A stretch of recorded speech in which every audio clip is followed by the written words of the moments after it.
সুপ্রিয় দর্শক, জাস্ট একটা মিনিট সময় নষ্ট করে আপনারা এই ভিডিওটা দেখেন। মাথা নষ্ট মামা, ফুল মাথা নষ্ট। এখানে সব তাজা মাছ মাত্র মেরে তারপরে এই পাইকারি বাজারে আনতেছে। এখান থেকে কিন্তু কিনে নিয়ে যেয়ে ব্যবসায়ীরা অনেক অনেক টাকা লাভ করে, কারণ এখান থেকে তাজা মাছ পাবেন এবং কম দামে মাছ কিনতে পারবেন। সকল ধরনের মাছ কিন্তু এখানে আছে, পাইসা মাছ, রুই মাছ, কাতলা মাছ, তেলাপিয়া, যা যা মাছ লাগে সাদা মাছ সবই কিন্তু এখানে আছে। দেখতেছেন কিভাবে তারা মাছ একের পর এক এনে এখানে ঢেলে রাখতেছে এবং সেটা ডাকে বিক্রি হবে। একটা দাম তারা ফার্স্টে ধরবে এবং সেই দাম থেকে ব্যাপারীরা কিন্তু 10 টাকা, 20 টাকা, 50 টাকা, 100 টাকা করে বাড়াবে। তো এখানে আমি আজ এসে সত্যি অবাক হইলাম, কারণ এখানে সিলভার কাপ দেখলাম 80 টাকা কেজি, মানে 80 টাকা ডাকে উঠছে। এটা দেখে আমি ফুল শক হয়ে গেছি যে সিলভার কাপ মাত্র 80 টাকা। আর এখানে এসে একটা অবাক করা বিষয় হচ্ছে, বড় মাছগুলো যেগুলো দামি মাছ, ওই মাছগুলো থেকে হিউজ একটা ইনকাম করা সম্ভব এখান থেকে কিনে নিয়ে।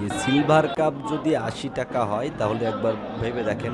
তো সবসময় কিন্তু এমনটা চলে না, হুট করে কিছু মাছ আসলো, অল্প কিছু মাছ আসলো, সেইটা যখন ডাক হয় তখন ঠাস করে একটু কম দামে বিক্রি করে দেয়। আমাদের সবসময় ওখানে যেয়ে ঝুলে থাকতে হবে যে কোনটা কখন কম দাম হচ্ছে, তখন সেটা ঠাস করে কিনে নিতে হবে। আর এখানে তাজা হওয়ায় এই মাছ কিন্তু 1-2 দিন ধরেও বিক্রি করা যাবে, কোনো প্রকার সমস্যা হবে। থ্যাংক ইউ সো মাচ, আবার দেখা হচ্ছে নতুন কোনো ভিডিওতে।